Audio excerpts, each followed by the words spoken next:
Allah menciptakan langit dan bumi serta isinya. Pada mulanya, Allah menciptakan langit dan bumi. Bumi belum berbentuk dan kosong. Gelap gulita meliputi samudera semesta, dan roh Allah melayang-layang di atas permukaan air. Berfirmanlah Allah, jadilah terang, maka terang pun jadi.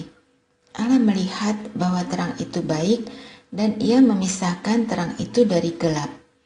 Allah menamai terang itu siang, dan gelap itu malam. Lalu jadilah petang dan jadilah pagi. Itulah hari pertama. Berfirmanlah Allah, jadilah cakrawala di tengah-tengah segala air untuk memisahkan air dari air. Allah menjadikan cakrawala dan ia memisahkan air yang ada di bawah cakrawala itu dari air yang ada di atasnya. Maka jadilah demikian. Allah menamai cakrawala itu langit. Lalu jadilah petang dan jadilah pagi. Itulah hari kedua. Berfirmanlah Allah, hendaklah air yang di bawah langit terkumpul pada satu tempat, sehingga kelihatan yang kering. Maka jadilah demikian. Allah menamai yang kering itu darat, dan kumpulan air itu dinamainya laut. Allah melihat bahwa semuanya itu baik. Berfirmanlah Allah, hendaklah tanah menumbuhkan tunas-tunas muda, tumbuhan yang menghasilkan biji, dan berbagai jenis pohon buah-buahan yang menghasilkan buah berbiji di bumi. Maka jadilah demikian.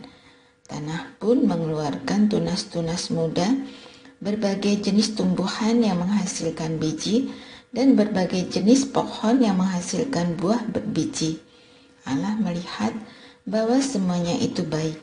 Lalu jadilah petang dan jadilah pagi. Itulah hari ketiga. Berfirmanlah Allah, jadilah benda-benda penerang pada cakrawala untuk memisahkan siang dari malam. Hendaklah benda-benda penerang itu menjadi tanda yang menunjukkan musim-musim, hari-hari, dan tahun-tahun. Hendaklah benda-benda itu menjadi penerang pada cakrawala untuk menerangi bumi. Maka jadilah demikian. Allah menjadikan dua benda penerang yang besar, penerang yang lebih besar untuk menguasai siang, dan penerang yang lebih kecil untuk menguasai malam. Ia juga menjadikan bintang-bintang. Allah menempatkan semuanya itu pada cakrawala untuk menerangi bumi, dan untuk menguasai siang dan malam, dan untuk memisahkan terang dari gelap. Allah melihat bahwa semuanya itu baik. Lalu jadilah petang dan jadilah pagi. Itulah hari keempat.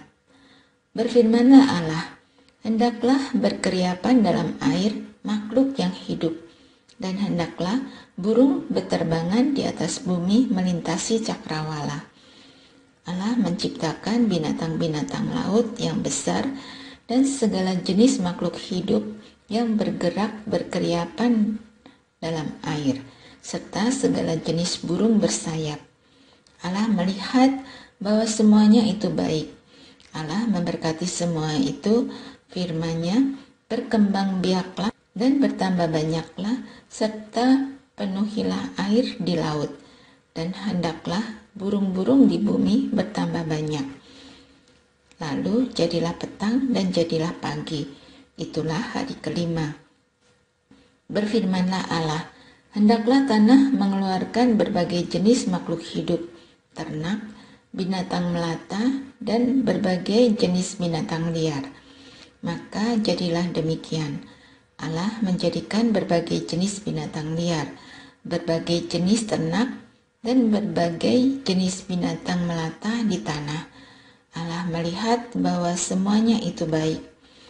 Berfirmanlah Allah, baiklah kita menjadikan manusia menurut gambar dan rupa kita, supaya mereka berkuasa atas ikan-ikan di laut dan burung-burung di udara, atas ternak dan seluruh bumi, serta atas segala binatang yang melata di bumi. Allah menciptakan manusia menurut gambarnya. Menurut gambar Allah, diciptakannya dia laki-laki dan perempuan. diciptakannya mereka.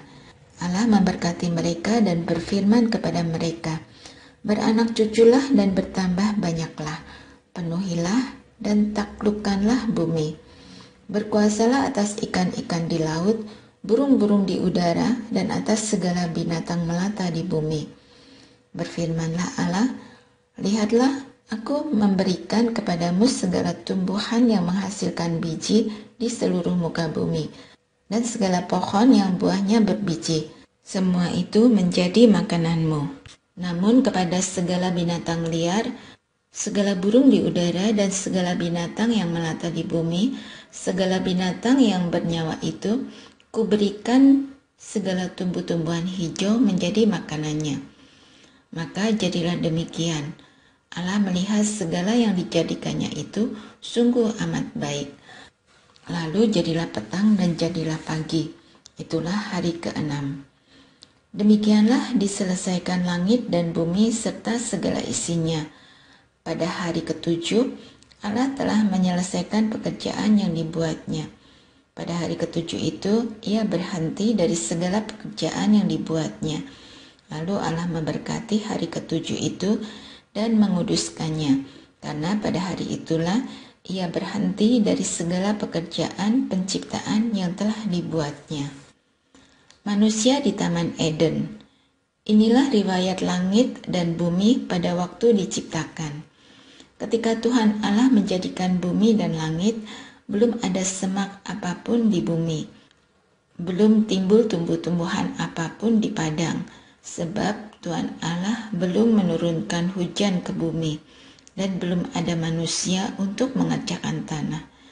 Tetapi ada uap air naik ke atas dari bumi dan membasahi seluruh permukaan bumi itu.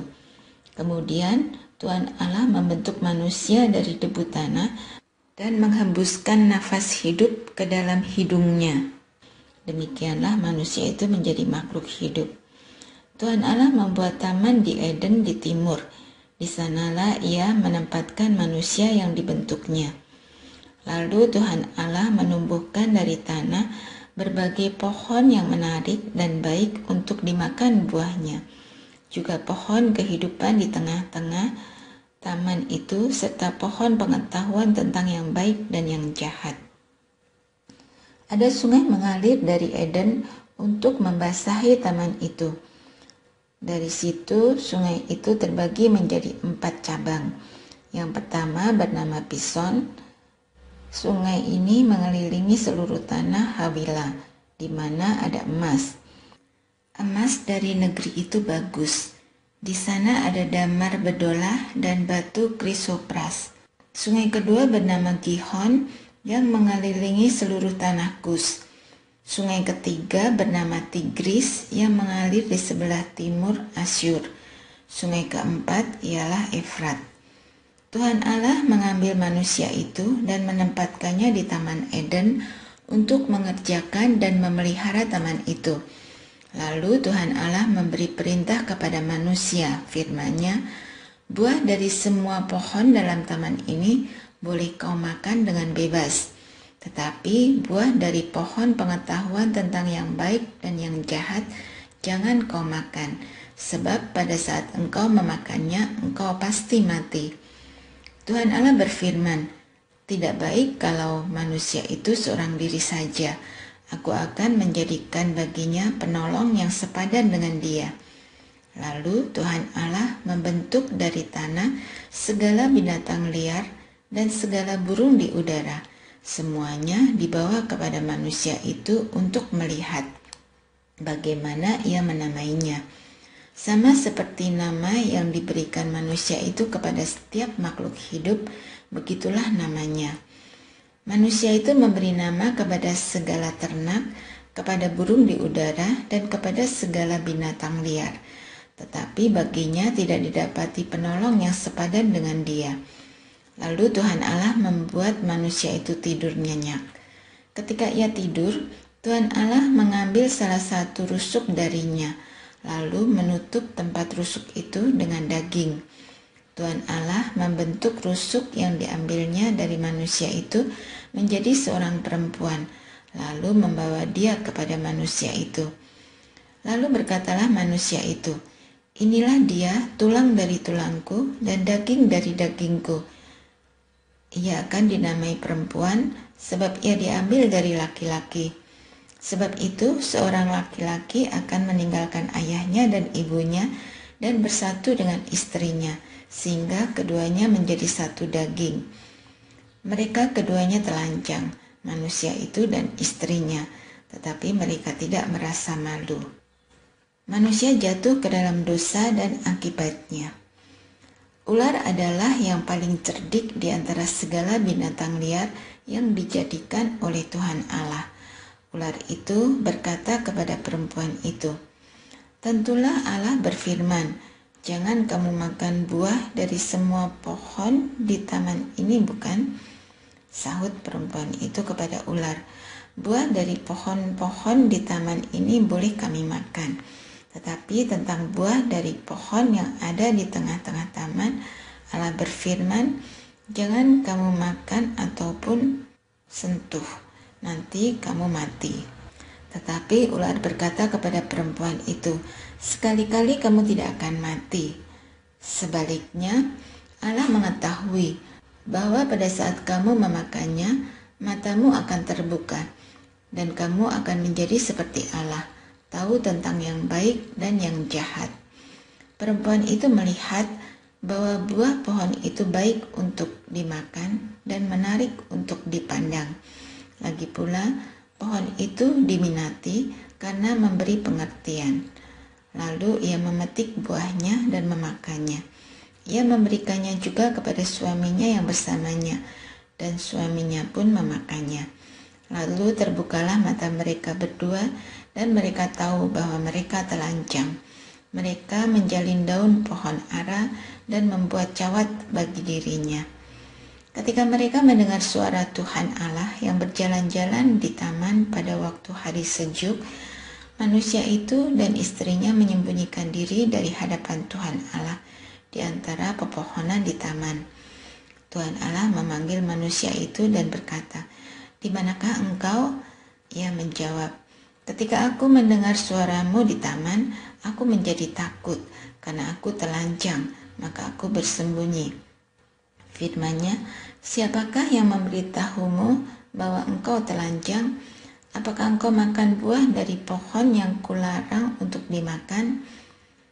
Jawab manusia itu, "Perempuan yang kau berikan di sisiku, dialah yang memberi buah dari pohon itu kepadaku, dan aku makan." Berfirmanlah Tuhan Allah kepada perempuan itu, "Apa yang telah kau perbuat ini?" Kata perempuan itu, "Ular itu yang memperdayaku, maka aku makan." Lalu Tuhan Allah berfirman kepada ular itu, "Karena engkau telah melakukan hal itu, terkutuklah engkau di antara segala ternak dan di antara segala binatang liar. Dengan perutmu engkau akan berjalan, dan debu akan kau makan seumur hidupmu. Aku akan mengadakan permusuhan antara engkau dan perempuan ini, antara keturunanmu dan keturunannya. Keturunannya akan meremukkan kepalamu, dan engkau akan meremukkan tumitnya." Firman-Nya kepada perempuan itu, "Aku akan melipat gandakan susah payahmu waktu hamil. Dengan kesakitan engkau akan melahirkan anak. Hasratmu tertuju kepada suamimu, tetapi ia akan berkuasa atasmu." Lalu firman-Nya kepada Adam, "Karena engkau mendengarkan perkataan istrimu dan makan buah dari pohon yang telah kuperintahkan kepadamu, jangan makan darinya, maka terkutuklah tanah karena engkau. Dengan susah payah engkau mencari makan dari tanah itu seumur hidupmu. Semak duri dan rumput duri akan ditumbuhkannya bagimu, dan tanaman ladang akan menjadi makananmu. Dengan cucuran keringat engkau akan mencari makan sampai engkau kembali menjadi tanah, karena dari situlah engkau diambil. Sebab engkau debu, engkau akan kembali menjadi debu." Manusia itu memberi nama Hawa kepada istrinya, sebab dia menjadi ibu semua yang hidup. Tuhan Allah membuat jubah kulit untuk Adam dan untuk istrinya, lalu mengenakannya kepada mereka. Berfirmanlah Tuhan Allah, Sesungguhnya manusia telah menjadi seperti salah satu dari kita, tahu tentang yang baik dan yang jahat. Sekarang, jangan sampai ia mengulurkan tangannya dan mengambil pula buah dari pohon kehidupan itu, memakannya dan hidup untuk selama-lamanya. Lalu Tuhan Allah mengusirnya dari Taman Eden supaya ia mengerjakan tanah dari mana ia diambil. Ia menghalau manusia dan di sebelah timur Taman Eden, ia menempatkan kerup-kerup dengan pedang yang bernyala-nyala dan menyambar-nyambar untuk menjaga jalan ke pohon kehidupan.